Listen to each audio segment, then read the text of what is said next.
सोमवार से शुक्रवार दोपहर 1 बजे।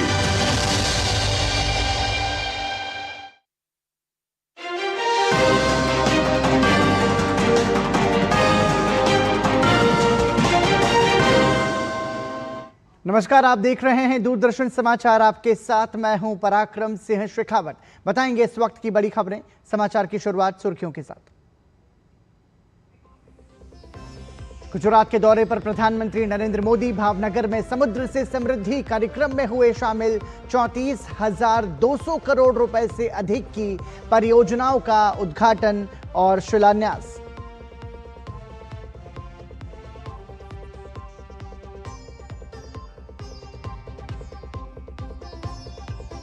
विश्व की शांति और स्थिरता के लिए भारत का आत्मनिर्भर बनना जरूरी।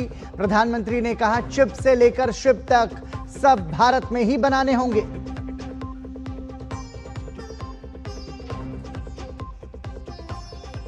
जम्मू कश्मीर में आतंकी गतिविधियों से जुड़े मामले में बड़ा एक्शन। पुलिस की काउंटर इंटेलिजेंस यूनिट ने चलाया कई जिलों में तलाशी अभियान।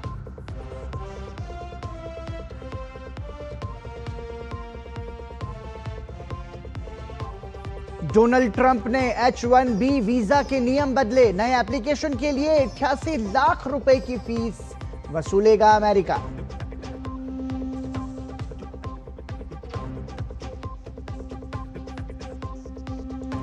और एशिया कप के सुपर 4 मुकाबलों का आज होगा आगाज। पहले मैच में श्रीलंका और बांग्लादेश के बीच होगी भिड़ंत।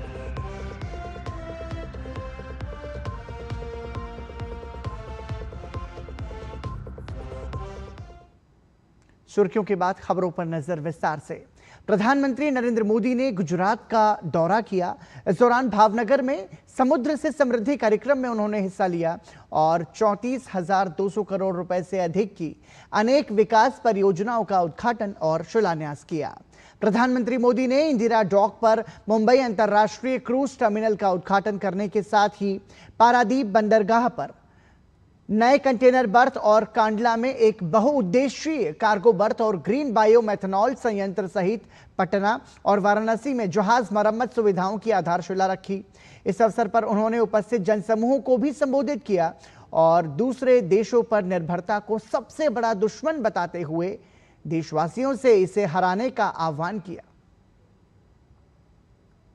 हमें ये बात हमेशा दोहरानी है, जितनी ज्यादा विदेशी निर्भरता उतनी ज्यादा देश की विफलता। विश्व में शांति, स्थिरता और समृद्धि के लिए दुनिया की सबसे बड़ी आबादी वाले देश को आत्मनिर्भर बनना ही होगा। हम दूसरों पर आश्रित रहेंगे तो हमारा आत्मसम्मान भी चोटिल होगा। 140 करोड़ देशवासियों के भविष्य को हम दूसरों पर नहीं छोड़ सकते। प्रधानमंत्री ने कहा कि 2047 में भारत को विकसित बनाने के अलावा कोई विकल्प नहीं है। उन्होंने कहा कि 140 करोड़ देशवासियों का एक ही संकल्प होना चाहिए, चिप हो या शिप, हमें भारत में ही बनाने होंगे। भारत को अगर 2047 जब देश की आजादी के 100 साल होंगे, 2047 तक विकसित होना है तो भारत को आत्मनिर्भर होना ही होगा। आत्मनिर्भर होने के अलावा भारत के पास कोई विकल्प नहीं है। 140 करोड़ देशवासियों का एक ही संकल्प होना चाहिए, चीप हो या शिप, हमें भारत में ही बनाने होंगे। प्रधानमंत्री नरेंद्र मोदी ने कांग्रेस पर देश को सामर्थ्य को नजरअंदाज किए जाने का आरोप लगाया। उन्होंने कहा कि कांग्रेस की सरकार ने देश को लाइसेंस कोटा राज में उलझाए रखा और उनकी नीतियों से देश के नौजवानों का बहुत नुकसान हुआ। लंबे समय तक कांग्रेस सरकार ने देश को लाइसेंस कोटा राज में उलझाए रखा, दुनिया के बाजार से अलग थलग रखा और फिर जब ग्लोबलाइजेशन का दौर आया तो सिर्फ इंपोर्ट का ही रास्ता पकड़ लिया गया और उसमें भी हजारों लाखों करोड़ों के घोटाले कर दिए गए। कांग्रेस सरकारों की नीतियों ने देश के नौजवानों का बहुत नुकसान किया। इन नीतियों ने भारत की असली ताकत को सामने आने से रोक दिया। प्रधानमंत्री नरेंद्र मोदी ने समुद्र से समृद्धि की परियोजनाओं पर एक प्रदर्शनी का अवलोकन भी किया।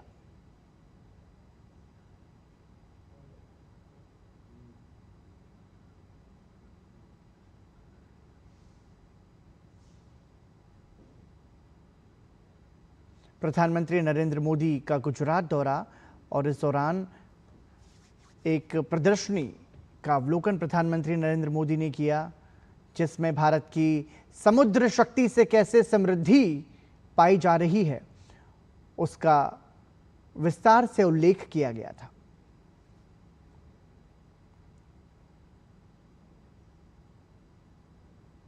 इस दौरान प्रधानमंत्री नरेंद्र मोदी ने प्रदर्शनी की खूबियों को समझा, प्रदर्शनी की बारीकियों को समझा और कैसे समुद्री सीमा में आत्मनिर्भरता की ओर भारत अग्रसर हो रहा है उसके पूरे रोड मैप को भी जाना। इस दौरान उनके साथ गुजरात के मुख्यमंत्री भी मौजूद रहे। प्रधानमंत्री की सभाओं में अक्सर लोग अपनी भावनाओं को चित्रों के माध्यम से प्रस्तुत करते हैं। भावनगर में आयोजित सभा के दौरान भी एक बच्चे ने उनका चित्र बनाया था, जिसे दिखाते समय वो बहुत ही भावुक हो गया। प्रधानमंत्री नरेंद्र मोदी ने मंच से ही उसको सांत्वना दी। एक छोटा बालक चित्र बना करके लाया है, कब से खड़ा है, उसके हाथ दुखते होंगे, कोई जरा इसको कलेक्ट करे। छोटा सा बालक है, शाबाश बेटे।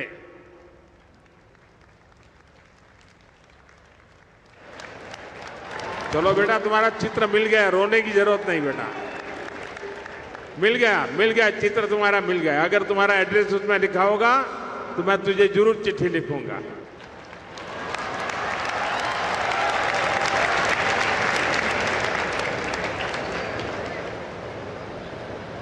साथियों,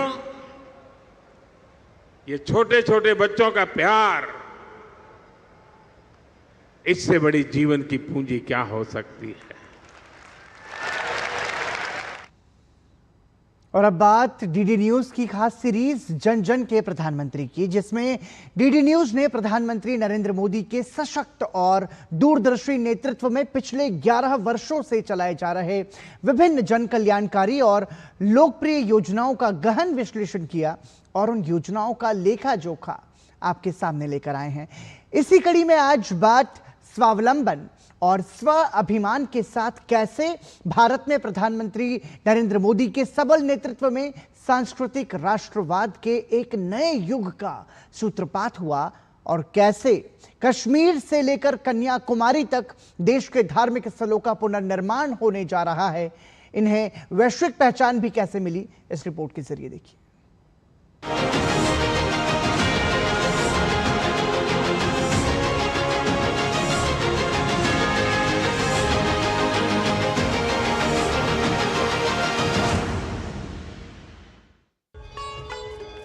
साल 2014 के बाद दुनिया ने एक नए भारत का उदय देखा, एक ऐसा भारत जो सबल, समर्थ और सशक्त होने के साथ ही तीव्र गति से सामाजिक, आर्थिक ही नहीं आध्यात्मिक विकास भी कर रहा है।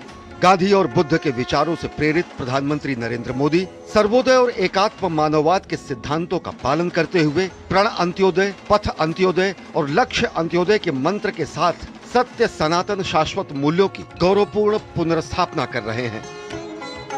अनिकेत होकर एक परिव्राजक के रूप में देशाटन, हिमालय की केदार घाटी में साधना और फिर नर नारायण की सेवा के संकल्प के साथ जीवन को समिधा बनाकर राष्ट्र निर्माण के महायज्ञ में आहूत करना स्पष्टतया नरेंद्र मोदी के राष्ट्र सेवक स्वरूप को प्रदर्शित करती है। 2014 का वर्ष एक युगांतकारी परिवर्तन काल है। ये वही कालखंड है जब देश के जनमानस की सदियों का मनोरथ राम मंदिर निर्माण के रूप में पूर्ण हुआ। भारतीय जनमानस की 300 वर्षों की आकांक्षा पूरी हुई। 5 अगस्त 2020 को अयोध्या में श्री राम जन्मभूमि मंदिर का भूमि पूजन हुआ और आखिरकार वह बहुप्रतीक्षित क्षण भी आया जब 22 जनवरी 2024 को रामलला जन्मस्थान पर विराजमान हुए। श्री राम जन्मभूमि की मुक्ति, मंदिर निर्माण अथवा काशी विश्वनाथ धाम कॉरिडोर, सोमनाथ मंदिर को व्यवस्थित करने से लेकर के मां कामाख्या के मंदिर पूर्व से पश्चिम, उत्तर से दक्षिण और भारत ही नहीं बांग्लादेश तक में मां ढाकेश्वरी के मंदिर का जीर्णोद्धार, ये सारे वैश्विक प्रश्न थे जिसे सफलतापूर्वक श्रद्धेय नरेंद्र मोदी जी ने हल किया है। जैसे देवी अहिल्याबाई ने देश के अनेकानेक मंदिरों का जीर्णोद्धार कराया, वैसे ही प्रधानमंत्री नरेंद्र मोदी ने देश में अनेकानेक तीर्थ स्थलों और सांस्कृतिक स्थलों को गरिमापूर्ण विस्तार दिया। चाहे केदार घाटी का अभूतपूर्व विकास हो या जगत गुरु शंकराचार्य की समाधि की पुनर्स्थापना, निर्माण और सृजन की एक एक ईंट भारत के वैभवपूर्ण विरासत को संरक्षित कर उसे कालातीत और कालजयी कृति बनाने का अनुपम उदाहरण है। वाराणसी के काशी विश्वनाथ धाम कॉरिडोर के निर्माण से काशी विश्वनाथ मंदिर परिसर का व्यापक रूप तो हुआ ही, साथ ही मां गंगा और गंगाधर महादेव के बीच सदियों के अतिक्रमण को भी समाप्त कर इसे अभूतपूर्व विस्तार मिला। उज्जैन के महाकाल लोक कॉरिडोर का लोकार्पण केवल शिवार्पण ही नहीं, सत्यम शिवम सुंदरम की संकल्पना का साकार होना है, जो महाकाल लोक को अलौकिक और भव्यतम स्वरूप प्रदान करता है। प्रधानमंत्री नरेंद्र मोदी के शासनकाल में भारत के हर कोने में सांस्कृतिक विरासत के स्थलों को व्यापक रूप प्रदान किया गया। पश्चिम में जूना सोमनाथ मंदिर का पुनर्निर्माण और पार्वती मंदिर का निर्माण हुआ, तो पूर्व में मां कामाख्या परिसर का विस्तार हुआ। सनातन धर्म से इतर बौद्ध, जैन और सिख संप्रदाय के अनेक धार्मिक स्थलों का विकास कर भारत की बहुलतावादी संस्कृति के संरक्षण का अभिनव प्रयास अनवरत जारी है। ये प्रधानमंत्री की दूरदृष्टि है कि श्रीमद् भगवत गीता, पंचतंत्र, भरत मुनि के नाट्यशास्त्र समेत अनेक दार्शनिक कृतियों को विश्व मानस पर अंकित कर इतिहास और विरासत के साथ ही साथ संस्कृति और साहित्य के संरक्षण की प्रक्रिया लगातार जारी है। जून 2024 में बिहार के राजगीर में नालंदा विश्वविद्यालय के नए परिसर के उद्घाटन से गत गौरव के स्वाभिमान की स्थापना हुई। देश के सांस्कृतिक एकीकरण की झलक एक भारत श्रेष्ठ भारत, काशी तमिल संगमम, सौराष्ट्र तमिल संगमम में दिखती है और विविधताओं के इन उत्सवों से राष्ट्रीयता का जो अमृत निकलता है वह अनंत काल तक ऊर्जावान रखेगा। नरेंद्र मोदी के नेतृत्व में संगच्छध्वम संवदध्वम समवो मनांसि जानताम, यानी हम सब साथ चले, साथ बोले और सबके मन एक हो। इस मंत्र के साथ विश्वामित्र भारत अपने हृदय में आध्यात्मिकता सजोए चरैवेति भारत भारतीयता का सर्वस्पर्शी, समावेशी और सार्वभौम स्वरूप पूरी दुनिया के सामने स्थापित कर रहा है और ध्येय है सत्य, सनातन, शाश्वत मूल्यों की वैश्विक स्थापना, लोक मंगल और विश्व कल्याण। न त्वम हम कामये राज्यम न च स्वर्ग सुखानि च कामये दुक्तप्ता नाम प्राणी नाम आरती नाशनम। राष्ट्रीय सुरक्षा सलाहकार अजीत डोभाल ने दिल्ली में कनाडा की राष्ट्रीय सुरक्षा एवं खुफिया सलाहकार नथाली जी ड्रोइन से मुलाकात की। यह बैठक द्विपक्षीय सुरक्षा वार्ता का हिस्सा रही और हाल ही में G7 शिखर सम्मेलन के दौरान प्रधानमंत्री नरेंद्र मोदी और प्रधानमंत्री कार्नी की बातचीत की कड़ी को आगे बढ़ाने का अवसर बनी। दोनों पक्षों ने विश्वास बहाली और सहयोग विस्तार की गति को सकारात्मक बताया। आतंकवाद रोधी प्रयासों, अंतर्राष्ट्रीय संगठित अपराध से मुकाबले और खुफिया आदान प्रदान पर विस्तृत चर्चा हुई। साथ ही भविष्य के सहयोग के क्षेत्रों और क्षेत्रीय और वैश्विक परिदृश्यों पर भी विचार विमर्श किया गया। भारत और कनाडा ने मिलकर सहयोग की नई राह पर आगे बढ़ने और सुरक्षा संबंधों को और सुदृढ़ करने का संकल्प भी जताया।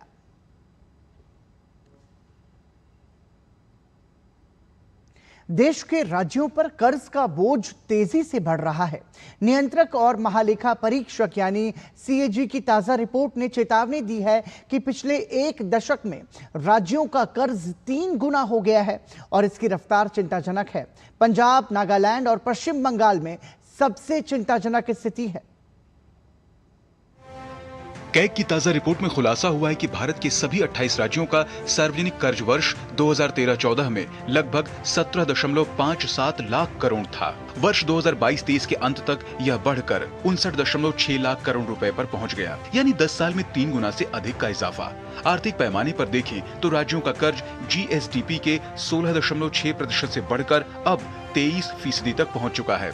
कुछ राज्यों की स्थिति सबसे ज्यादा गंभीर है। पंजाब का कर्ज उसके GSDP का 40.35% है, वहीं नागालैंड का करीब 37%, पश्चिम बंगाल का लगभग 33.7% है। वहीं अच्छी स्थिति वाले कुछ राज्य हैं, जैसे ओडिशा का 8.45%, महाराष्ट्र का 14.64% और गुजरात का 16.37% है। CAG का कहना है कि कर्ज सिर्फ इंफ्रास्ट्रक्चर और पूंजीगत निवेश पर खर्च होना चाहिए, लेकिन 11 राज्यों ने इसे राजस्व घाटे यानी रोजमर्रा के खर्च, वेतन, पेंशन और सब्सिडी पूरा करने के लिए इस्तेमाल किया। पंजाब में वित्त वर्ष 2023 में लिए गए कर्ज का केवल 26% पूंजीगत खर्च पर आया। आंध्र प्रदेश में तो यह हिस्सा और भी कम, सिर्फ 17% रहा। हरियाणा और हिमाचल प्रदेश में करीब आधा कर्ज विकास परियोजनाओं में चला गया। CAG ने इसे फिस्कल गोल्डन रूल का उल्लंघन बताया है। बजट का बड़ा हिस्सा अब ब्याज चुकाने में जा रहा है। शिक्षा, स्वास्थ्य और बुनियादी ढांचे जैसे क्षेत्रों के लिए संसाधन घट रहे हैं। यदि राजस्व में गिरावट आती है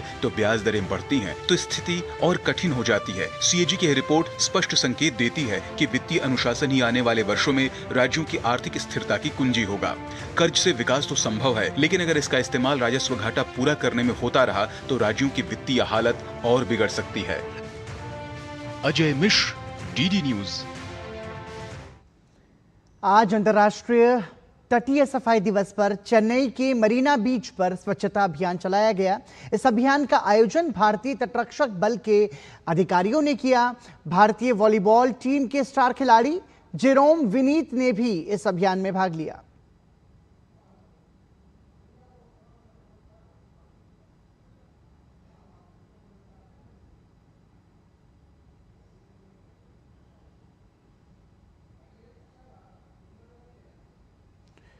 IIM अहमदाबाद ने भारत की उत्कृष्ट शैक्षिक परंपरा को वैश्विक स्तर तक पहुंचाने के लिए दुबई में अपने पहले अंतर्राष्ट्रीय कैंपस की शुरुआत की है।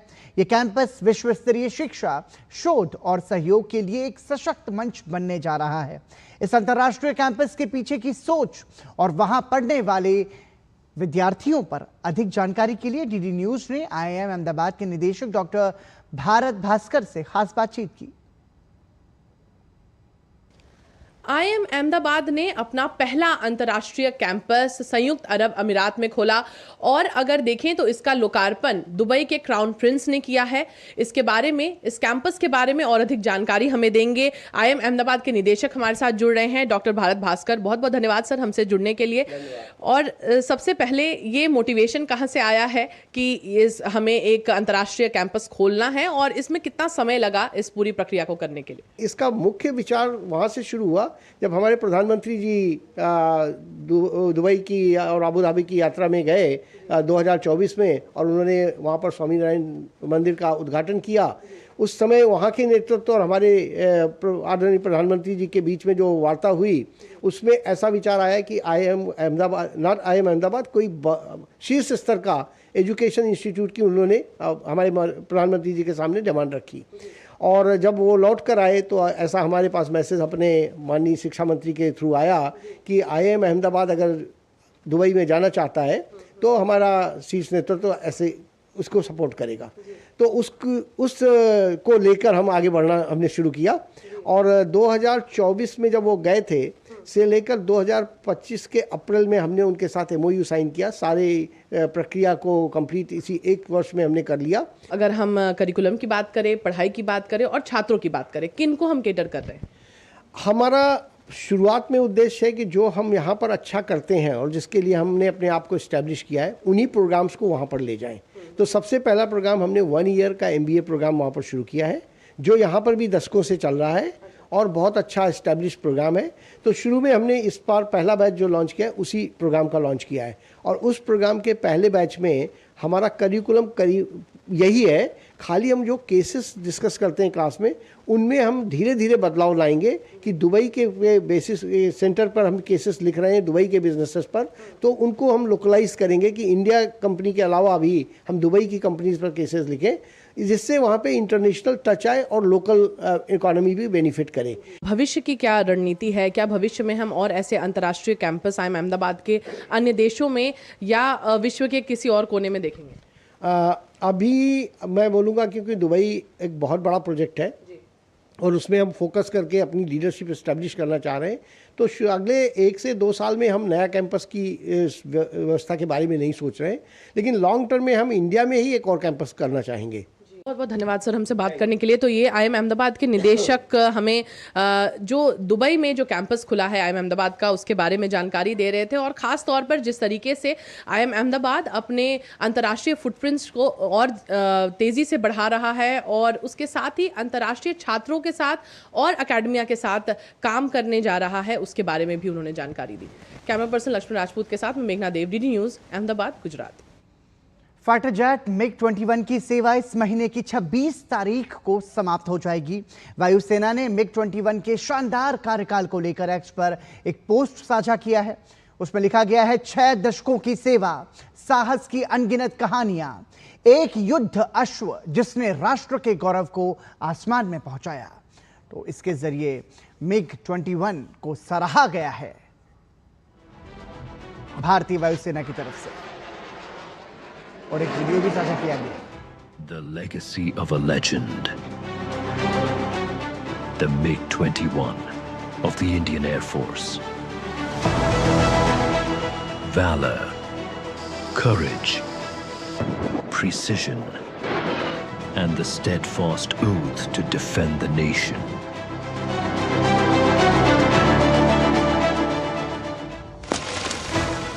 For 62 years, the legend dominated the skies.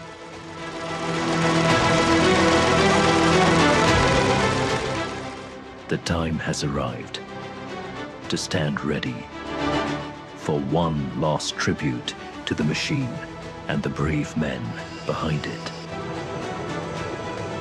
On the 26th of September 2025, a historic ceremony will honor the legend, dedicated to the pioneers, veterans, and their families.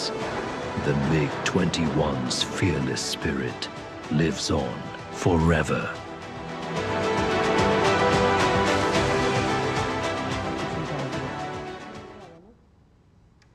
और इसी के साथ ही समाचार में अभी के लिए इतना ही। दीजिए अनुमति। नमस्कार।